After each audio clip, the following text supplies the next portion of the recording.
I still remember the exact moment my life unraveled. It wasn't when I agreed to the unthinkable proposition, nor was it during the act itself. It was 3 months later when I found the messages on Anna's phone. "I miss you," the text read. "Last night was amazing. I can't wait to see you again." The sender? My wife's best friend, Sarah, the woman I'd been tasked with helping to conceive a child. The woman who was now carrying my baby.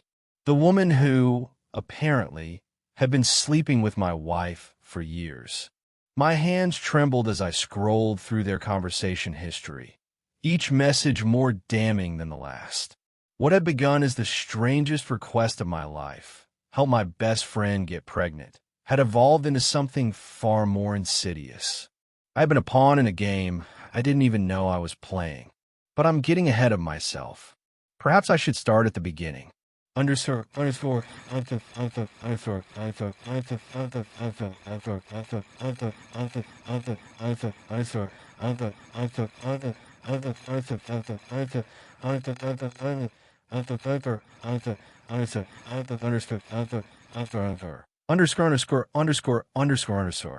My wife, Anna, and I had been married for 7 years when everything changed. We had what most would consider a perfect relationship, successful careers, a beautiful home in the suburbs, and a deep connection that had only strengthened with time. Children were the one thing we disagreed on. I wanted them. Anna didn't.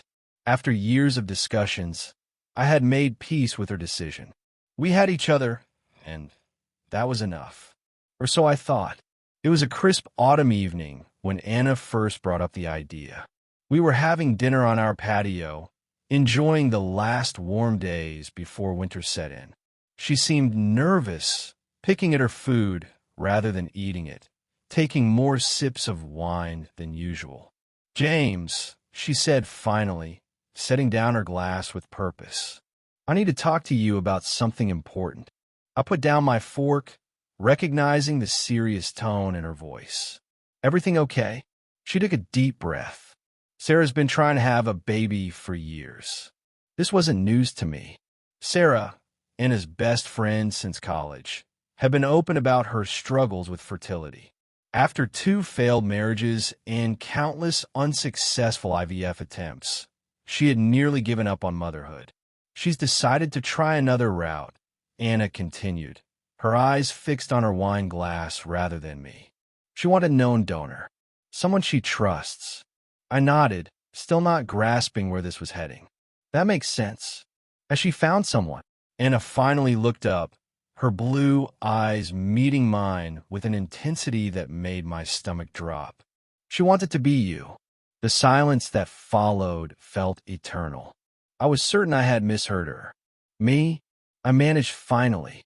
"Why would she want me to be your donor?" Anna reached across the table and took my hand. "You're kind, intelligent, healthy. She trusts you."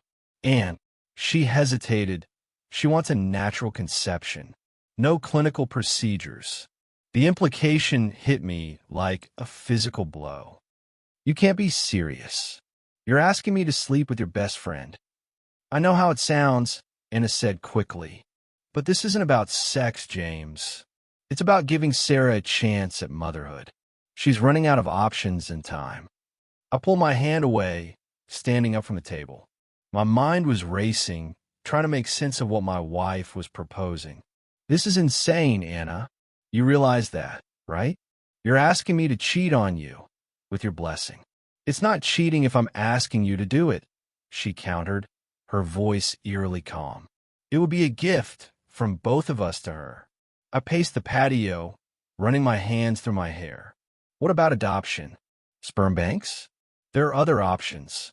She's tried everything. The adoption agencies have rejected her because of her age and single status. And she doesn't want an anonymous donor. Anna stood up and approached me, placing her hands on my chest. "James, please, just think about it. For Sarah. For me." I stepped back, needing space. "I need time to process this." Anna nodded, understanding. "Of course. Take all the time you need." That night, I barely slept, my mind consumed with conflicting thoughts. How could Anna ask this of me? How could she be comfortable with the idea of me being intimate with her friend? Was our marriage not as strong as I believed? Over the next few days, Anna didn't press the issue, but I could feel the weight of the unspoken question between us. I tried to avoid Sarah during this time, making excuses when Anna suggested get-togethers, but eventually, a week after the initial conversation, we ended up at the same dinner party. Sarah looked different to me now. I'd always seen her as just Anna's friend, attractive, certainly, but firmly in the category of people I didn't think about that way. Now, I couldn't help but notice the curve of her neck, the way her dark hair fell across her shoulders. I felt guilty for even looking at her differently, as if I had already betrayed Anna. "Can we talk?" Sarah asked quietly as the evening wound down. We found ourselves alone in the host's study, the muffled sounds of the party continuing without us. "Anna told you about our conversation," I stated, not a question. Sarah nodded, her expression serious. "I know it's an enormous thing to ask, James, but I wouldn't ask if I wasn't desperate." "Why me?" I asked the question that had been haunting me all week. "There must be other men who would be willing." "Because I trust you," she said simply. "Because you're a good man with good genes. Because I know you wouldn't see this as anything more than what it is, helping me have a child." "And what about afterwards?" I countered. "How will we handle co-parenting? What will my role be?" "As involved or uninvolved as you want to be," Sarah replied. "I'm prepared to raise this child entirely on my own. You and Anna could be Uncle James and Aunt Anna, or you could be more involved. It would be up to you both." I shook my head, still struggling with the concept. "And Anna, she's really okay with this?" "It was her idea," Sarah said softly. "She knows how much this means to me." That revelation hit me hard. My wife had not only agreed to this proposal, she had initiated it. I left the party early that night, claiming a headache. It wasn't entirely a lie. My head was spinning with implications and questions. The next morning, I confronted Anna about it. "Was this really your idea?" I demanded as she sipped her morning coffee. She didn't pretend not to understand. "Yes." "Why? Why would you suggest something like this?" Anna set down her mug and looked at me with clear eyes. "Because Sarah is family to me. Because I've watched her suffer through failed relationships and treatments for years. Because I know you're a good man who could give her the one thing she wants most in this world." "But the cost, Anna. Think about what this could do to us." "It would only damage us if we let it," she insisted. "This isn't about you and me. It's about Sarah." I studied my wife's face, searching for any sign of doubt or jealousy. I found none. Either she was completely at peace with the idea, or she was hiding her true feelings remarkably well. "I need more time," I said finally. Anna nodded. "Of course. But Sarah's window for conception this month is coming up soon. She would need to know in the next few days." The pressure of a deadline only added to my stress. That day at work, I couldn't focus, my mind continually returning to the impossible choice before me. I confided in my closest friend, Mark, seeking an outside perspective. "That's the craziest thing I've ever heard," he said bluntly when I explained the situation. "Are you sure Anna is in her right mind?" "She seems completely rational about it," I replied. "That's what's so unsettling." Mark shook his head. "Man, this has disaster written all over it. Even if Anna says she's fine with it now, how will she feel afterward? How will you feel? And what about the kid? It's a mess waiting to happen." His reaction validated my own reservations. And yet, as the days passed, I found myself considering it more seriously. I thought about Sarah's desire for motherhood, about Anna's unwavering support of her friend. I wondered if I was being selfish by refusing. 3 days after the dinner party, I came home to find Sarah sitting in our living room with Anna. They looked up expectantly as I entered. "We wanted to address any concerns you might have," Anna explained. "All three of us, together, I sat down heavily in the armchair across from them. I have a lot of concerns.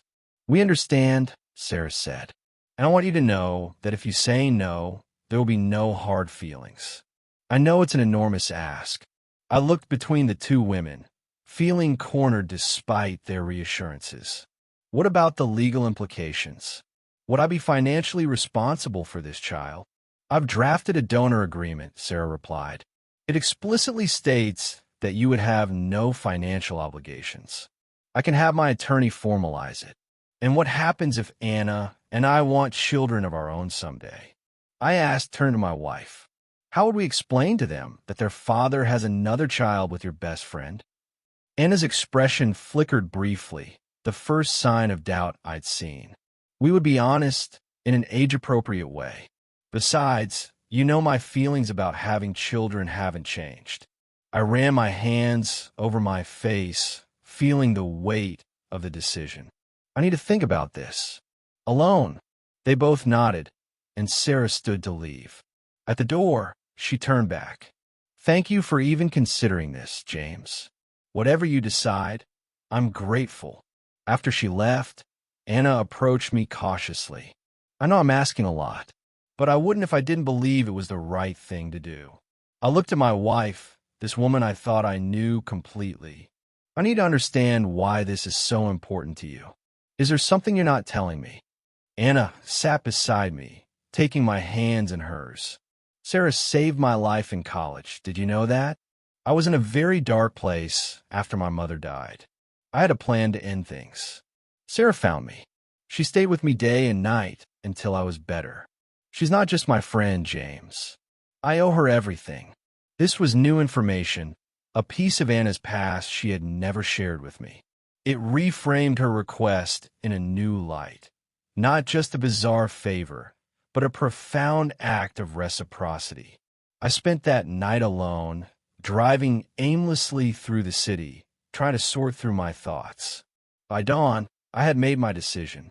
If this was truly what Anna wanted, if it would help Sarah and repay a debt I hadn't known existed, I would agree. But I had conditions. I laid them out the next morning over breakfast. One time only.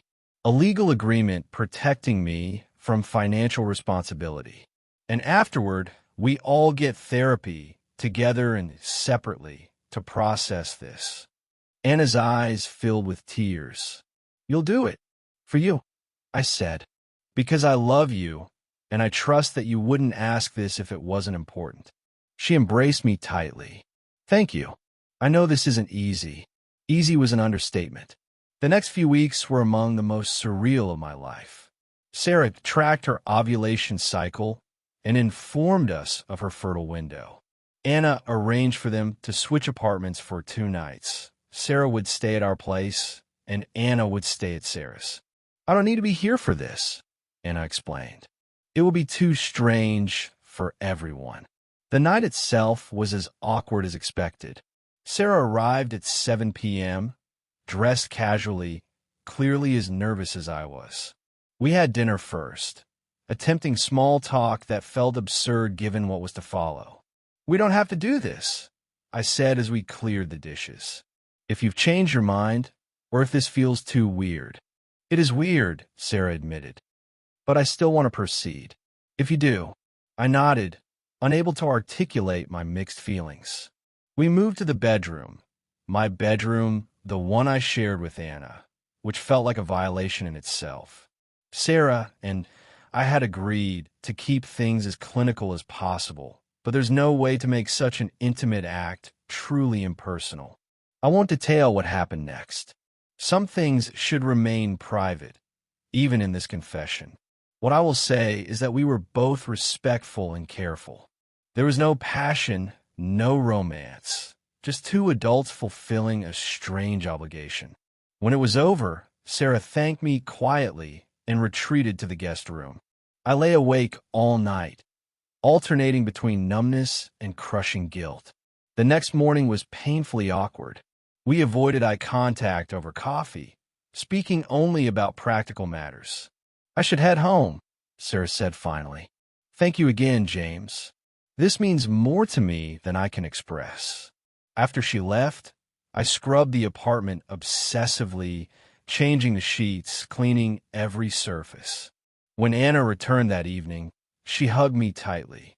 "Are you okay?" she asked, studying my face. "I don't know," I answered honestly. "I feel different." She nodded. "It might take time to process. But we did a good thing, James. Remember that." Life attempted to return to normal in the following weeks. Anna and I resumed our routines, though something had shifted between us. There was a new distance, subtle but unmistakable. We still laughed together, still made love, still shared our days, but the easy intimacy we had once enjoyed felt strained. 2 weeks after that night, Sarah called Anna with the news. She was pregnant. The procedure, if one could call it that, had worked on the first attempt. Anna was ecstatic, crying happy tears as she relayed the news to me. I felt nothing, or rather, too many conflicting emotions to identify any single one. "We're going to be in this child's life," Anna said, embracing me. "Not as parents, but as important figures. An aunt and uncle of sorts." I nodded, forcing a smile. Of course. As Sarah's pregnancy progressed, she became a fixture in our home. She and Anna went to doctor's appointments together. They shopped for maternity clothes and nursery furniture. They pored over baby-name books at our kitchen table. I maintained a polite distance, still unsure of my role in this arrangement. 3 months into the pregnancy, Anna left her phone at home when she went for a run. It wasn't like her to forget it, and when a text notification lit up the screen, I glanced over instinctively. What I saw froze me in place. "I miss you. Last night was amazing. I can't wait to see you again." The message was from Sarah. With shaking hands, I picked up Anna's phone. She didn't have a passcode. We had always trusted each other implicitly. I scrolled through her conversation with Sarah, each message more revealing than the last. "Do you think he suspects anything?" Sarah had asked a month ago. "Not a thing," Anna had replied. "He's completely clueless." And then, from just last week, "Once the baby is born, we can finally be together. The three of us." My world collapsed around me. The bizarre request, Anna's insistence, her complete lack of jealousy. It all made terrible sense now. This had never been about helping Sarah conceive. It had been about creating a child for them, for Anna and Sarah, who had apparently been lovers for years. I was still sitting there, numb with shock, when Anna returned from a run. She knew immediately that something was wrong. "James? What is it?" I held up her phone, my voice eerily calm. "How long have you been sleeping with Sarah?" The color drained from Anna's face. For once, she had no ready answer, no logical explanation. Her silence was confirmation enough. Was any of it true? I demanded, standing up.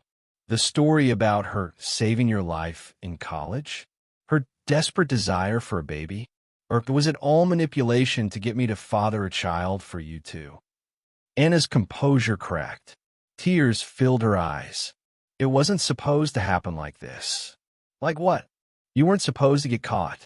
My voice rose despite my efforts to control it. "How long, Anna? How long have you been planning this?" She sank into a chair, as if her legs could no longer support her. "Sarah and we've been together since before you and I met. I tried to end it when we got serious, but I couldn't. I love her, James. I always have." The revelation hit me like a physical blow. "So our entire marriage has been a lie?" "No," she insisted, reaching for my hand. I pulled away. "What I feel for you is real. I do love you, James. Just differently than I love her." "And the baby?" I asked, my voice breaking. "That was the plan all along, wasn't it? To have me father a child that you two would raise together?" Anna looked down, unable to meet my eyes. "We wanted a family. Sarah wanted to carry the child. You were the perfect donor, someone we both cared about, someone with good genes. Someone you could manipulate," I corrected bitterly. "Someone who trusted you completely." I paced the room, trying to process the magnitude of the betrayal. Were you ever going to tell me the truth? Or was I just going to be the clueless uncle to my own child while you two played house? We were going to tell you eventually, Anna whispered. After the baby was born. We hoped you might understand. I laughed, a harsh sound devoid of humor. Understand? That my wife has been cheating on me for our entire relationship? That she used me as a sperm donor for her and her lover's child? What exactly am I supposed to understand about that? I'm sorry, she said, her voice small. We never meant to hurt you. But you did, I replied. You destroyed everything we had, everything I thought we had. I left the house that night, unable to bear the sight of Anna or the thought of sleeping in our bed. I checked into a hotel and spent hours staring at the ceiling, replaying every moment of our relationship, searching for signs I had missed.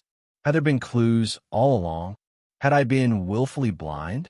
The next day, I consulted a lawyer. My marriage was over. That much was clear. But what about the child? My biological child, conceived under false pretenses? Did I have rights? Did I want rights? It's complicated, the lawyer told me. You signed a donor agreement, but it might be invalidated by the fraud involved. If you want to pursue custody, you have a case. Did I want to be tied to these women for the rest of my life? Did I want to punish an innocent child for its mother's deception? I wasn't sure. Sarah reached out multiple times, leaving voicemails apologizing, asking to meet. I ignored them all. Anna moved out of our house at my request, giving me space to think. Friends chose sides, with most rallying around me once the truth came out. My parents were horrified, my sister furious on my behalf. Sue for full custody, she urged. Don't let them get away with this. But vengeance wasn't what I wanted. I just wanted understanding of how the woman I loved could betray me so completely, of what my role should be in this child's life, of how to move forward from such a profound deception. A month after discovering the truth, I finally agreed to meet with Anna and Sarah. We sat in a neutral location, a private room at a mediator's office. Both women looked terrible, dark circles under their eyes, the weight of guilt evident in their postures. I know nothing we say can undo what we did, Anna began. But we want you to know how sorry we are for hurting you. Sorry you hurt me, or sorry you got caught? I asked, unable to keep the bitterness from my voice. Both, Sarah admitted. We convinced ourselves that this plan would work for everyone, that you would be happy being an uncle figure, that we could have our family, that no one would get hurt. We were selfish and wrong. I looked between them, these women who had shattered my trust so completely. What do you want from me now? They exchanged glances before Anna spoke. We want to know what role you want in the baby's life. It's your child too, James. Despite everything, that hasn't changed. I hadn't expected this question. I had been so focused on the betrayal that I hadn't fully considered my relationship to the unborn child. I don't know, I answered honestly. Part of me wants nothing to do with either of you ever again. Another part can't imagine not knowing my own child. We understand, Sarah said quietly, her hand resting on her slightly swollen abdomen. Whatever you decide, we'll respect it. Full custody, shared custody, visitation rights, or complete separation. It's your choice. Their willingness to give me this power surprised me. Why would you offer that now, after everything you did to control the situation? Because we were wrong, Anna said simply. What we did to you was unforgivable. The least we can do is give you this choice.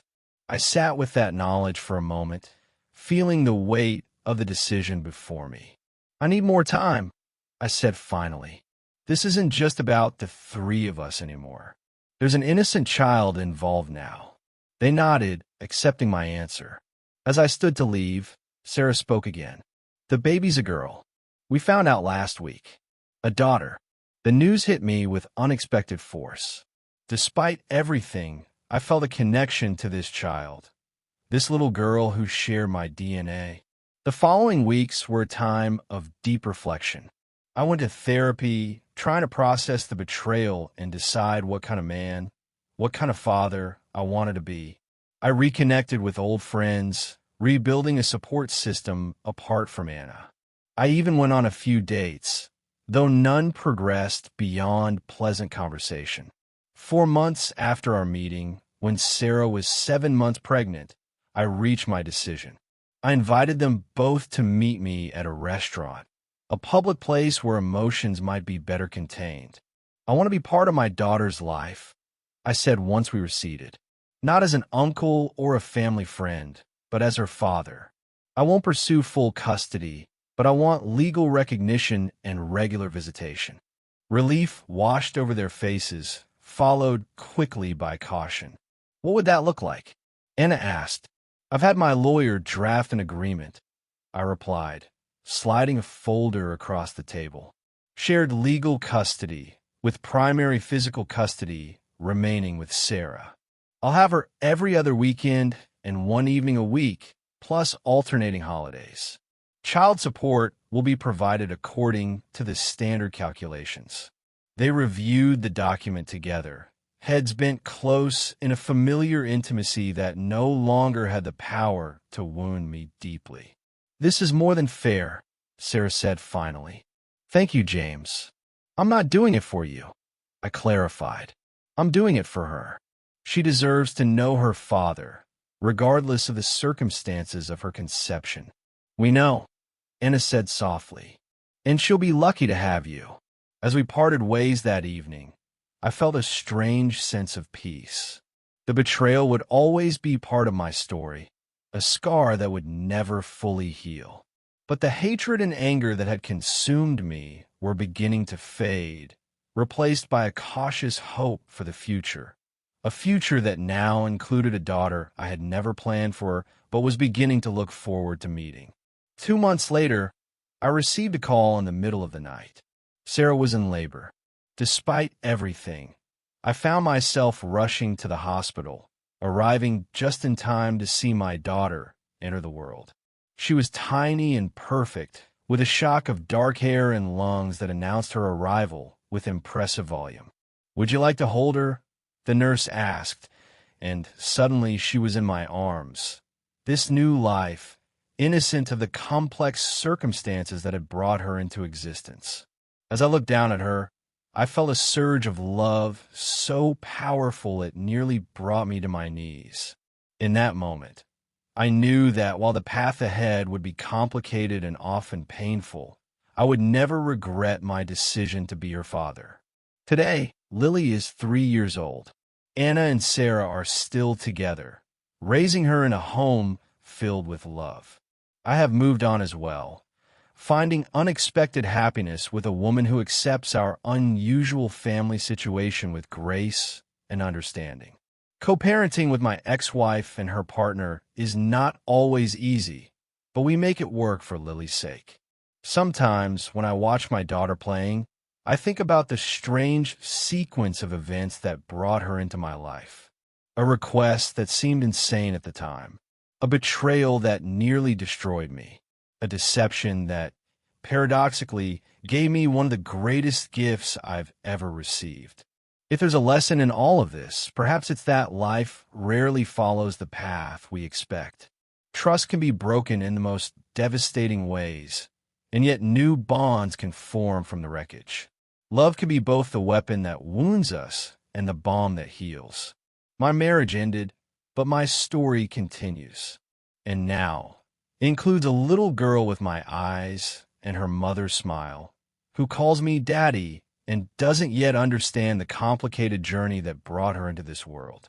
Someday, when she's old enough, we'll find a way to explain it to her. Until then, I'll simply be grateful for her presence in my life, the unexpected blessing that emerged from the ultimate betrayal.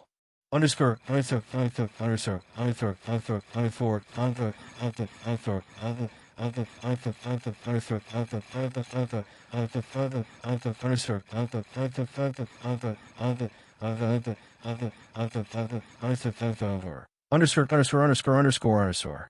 The end.